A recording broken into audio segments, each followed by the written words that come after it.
Langsung ke Bang Andreas, apakah dari pertemuan tadi siang selama 3 jam sudah mengkerucut nama yang akan didukung, mungkin yang akan diusung oleh PDI Perjuangan, termasuk sinyal dari Presiden Joko Widodo? Bang Andreas? Ya, ya barusan Pak Sekjen menyampaikan juga, termasuk menyampaikan pada kami, bahwa tadi dilaksanakan pertemuan tersebut antara Ibu Ketua Umum, Ibu Megawati Soekarno Putri dan Pak Jokowi. Ya, Pak Sekjen juga hadir di situ. Dan dalam pertemuan itu agenda utamanya adalah pembicaraan-pembicaraan yang menyangkut ya agenda-agenda strategis nasional.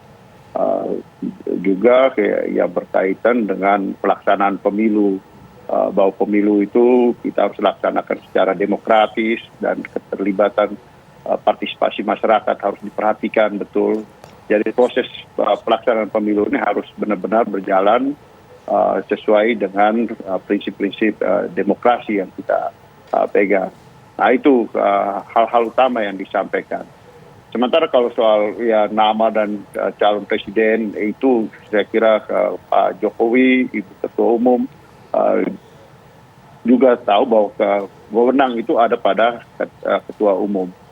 Dan ya soal siapa itu ya pasti pada waktunya baru Ketua Umum akan menyampaikan. Bang Andreas, ada tidak pembicara mengenai pertemuan Presiden Joko Widodo dengan Prabowo Subianto dan juga Ganjar Pranowo? Kedekatan-kedekatan seperti apa? Atau paling tidak pembahasan juga mengenai pertemuan Joko Widodo dengan Prabowo yang semakin mesra? Ya kalau saya kira soal itu sih semua orang juga sudah tahu gitu. Bahwa bagaimana hubungan, bagaimana kedekatan dan sebagainya. Ya kader PDI Perjuangan sesama kader PDI Perjuangan tentu hal yang biasa sekali gitu di dalam pertemuan-pertemuan itu, dan saya kira itu bukan hal yang Bang Andreas, tadi kan Bang Andreas bilang kan gitu. semua kan menurut titah dari Ibu Mega. Nah artinya paling tidak mendapat kartu hijau begitu jika Prabowo ataupun Ganjar. Ya pada waktunya juga akan disampaikan bahwa di PDI Perjuangan kan Ibu Ketua Umum sudah menyampaikan bahwa calon presiden dari PDI Perjuangan itu sudah ada di beliau gitu, dan PDI Perjuangan tentu akan mencalonkan calon presidennya, dan saya kira Pak Jokowi sebagai presiden yang kader PDI Perjuangan beliau pun memahami betul soal itu gitu, dan kewenangan itu ada pada Ketua Umum untuk kemudian memutuskan dan momentum yang tepat untuk mengumumkan itu gitu. Baik Bang Andreas, kita ke Bang Habibur Rahman. Bang Habibur Rahman, kemarin juga sempat dikaitkan antara Jokowi yang merestui Ganjar dan juga Prabowo, meskipun sampai sekarang masih tanda tanya. Tapi kan Gerindra ini juga memiliki chemistry dengan PKB. Bahkan kemarin ada pernyataan dari Ketua Umum PKB, kalau memang Prabowo digadang-gadang berpasangan dengan Ganjar, bubar koalisi ini. Ini sebenarnya seperti apa ini, Bang Habibur Rahman? Ya, tentu kami perlu tegaskan kembali bahwa koalisi Gerindra PKB terus jalan ya, dan kita tetap komit mempertahankan koalisi ini. Jadi koalisi kerjasama sampai pemilu 2024. Adapun soal penentuan capres dan cawapres dari koalisi Kebangkitan Indonesia Raya itu penuhnya menjadi kewenangan Pak Prabowo dan Pak Muhaimin Iskandar. Kami tunggu ya, kami menunggu saja kapan beliau berdua akan memutuskan dan kapan beliau berdua akan mengumumkan, karena itu dua hal yang berbeda ya.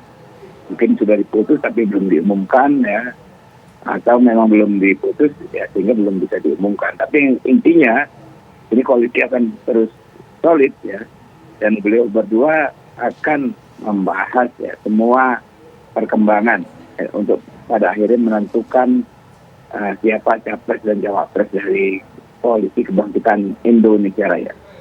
Ya, kalau Mas Arya sendiri melihat apakah dengan pertemuan Jokowi Prabowo yang semakin mesra ini juga akhirnya bisa paling tidak disampaikan adanya arahan begitu. Ini jangan-jangan Prabowo ini merupakan yang disodorkan gitu anak emasnya dari presiden, atau jangan-jangan juga Prabowo ini ingin dijodohkan dengan Ganjar dari posisi presiden begitu.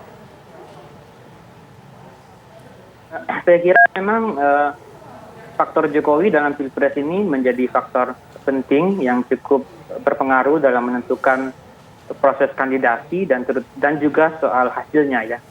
Pada beberapa level dia akan mempengaruhi. Nah kalau kita lihat apa yang terjadi belakangan ini menunjukkan beberapa kemungkinan yang mungkin terjadi. Yang pertama saya lihat Jokowi memang akan mencoba menunjukkan posisi politiknya, terutama terkait afiliasi terkait kandidat tertentu, dan itu Pak Jokowi menunjukkannya dengan baik, ya, dengan memberikan sinyal kepada publik bagaimana posisi politiknya terkait pemilu 2024. Yang kedua, setiap manuver-manuver politik, terutama yang dilakukan oleh Capres, ya, itu tentu juga akan memberikan implikasi pada beberapa hal. Dalam hal misalnya kasus Pak Prabowo, koalisi Gerindra dan PKB, tentu PKB akan merasa akan menagih komitmen politik Gerindra, apakah Gerindra akan serius untuk berkoalisi atau tidak. Nah dari sisi Pak Ganjar juga saya kira tentu juga akan ada efeknya, karena juga terkait bagaimana positioning PDIP terkait Pilpres ini. Dan saya melihat memang dalam proses nominasi ini, saya kira sekarang memang waktunya masih terbatas kita untuk berspekulasi bagaimana arah politik ke depan. Karena belum ada kepastian soal siapa yang akan bisa maju, meskipun tiketnya sudah tersedia, dan siapa cawapresnya. Tapi sekali lagi saya ingin mengatakan bahwa dalam proses nominasi ini tentu banyak faktor juga yang akan menjadi faktor-faktor kunci yang menentukan. Misalnya yang pertama tentu Bu Mega akan jadi penting, para ketua umum partai jadi akan penting, begitu juga Pak Jokowi sendiri ya. Nah dan dalam proses tersebut saya kira tentu juga tantangannya juga tidak mudah ya. Dan saya melihat hambatan-hambatan yang terjadi di kedua sisi, baik dari sisi Pak Prabowo dan Pak Ganjar, di mana dalam 6 bulan terakhir sebenarnya menunjukkan tidak terjadi pertumbuhan elektoral yang signifikan pada ketiga kandidat, ya. Baik juga Pak Ganjar, Pak Prabowo, dan Pak Anies gitu. Dan juga dari sisi hambatan koalisi juga terjadi. Di sisi Partai Gerindra dan PKB juga tidak terjadi progres yang signifikan. Di sisi PDIP juga masih menunggu. Sehingga percobaan-percobaan untuk menduetkan pasangan ini terus dilakukan untuk paling tidak memberikan efek elektoral pada kedua tokoh ini, saya kira. Baik, Mas Arya, tapi Anda melihatnya apakah ini sebagai bentuk spekulasi dari Jokowi yang tadinya di awal mungkin dikaitkan dekat dengan Ganjar Pranowo dan sekarang intensinya lebih sering bertemu dengan Prabowo Subianto, bagaimana Mas Arya? Saya kira kita belum bisa membaca secara jernih bagaimana siapa yang akan didukung oleh Presiden secara pasti.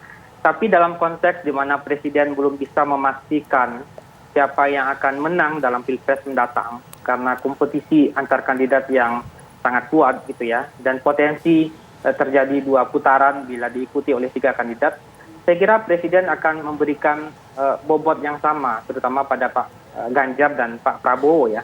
Mungkin dalam 2-3 hari belakangan ini bobotnya lebih banyak kepada Pak Prabowo, tapi mungkin dalam beberapa hari ke depan, beberapa bulan ke depan, bobotnya akan diberikan sama juga kepada Pak Ganjar gitu ya.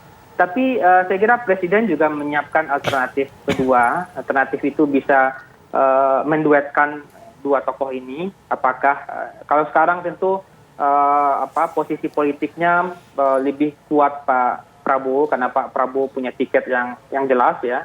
Sementara Pak Ganjar belum pasti akan didukung oleh PDI Perjuangan. Tetapi kalau kemudian koalisi ini PDIP bersepakat dengan Gerindra dan Pak Jokowi misalnya, bisa saja Pak Ganjar justru berada di RI 1-nya gitu ya.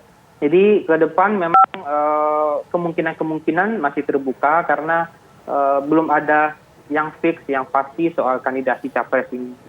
Iya, Bang Andreas, tanggapannya dari apa yang disampaikan oleh Mas Arya? Ya, saya kira apa yang disampaikan ya Mas Arya tadi dalam kaitan dengan peran, terutama peran Pak Jokowi gitu. Karena ya dari pertemuan misalnya bagaimana pola pembicaraan dan pola hubungan, kan kita tahu bahwa Pak Jokowi ini adalah kader PDI Perjuangan. Tentu kapan beliau berbicara dan menyampaikan pesan-pesan, dan itu ya akan menjadi hal yang tentu penting di dalam proses pengambilan keputusan. Nah, sehingga saya kira dalam hal, tapi tetap pengambilan keputusan itu tentu kita tahu bahwa itu ada di tangan ketua umum, dan dalam hal ini ada pembicaraan di dalam wilayah sebagai presiden, tentu juga ada pembicaraan dalam konteks wilayah ya partai tentunya. Jadi ya kita lihat aja ke depan bagaimana proses pengambilan keputusan, dan kita tunggu apa yang akan diputuskan. Terima kasih banyak Bang Andreas, Bang Habibur Rahman, dan juga Mas Arya Fernandes sudah bergabung di Kabar Petang.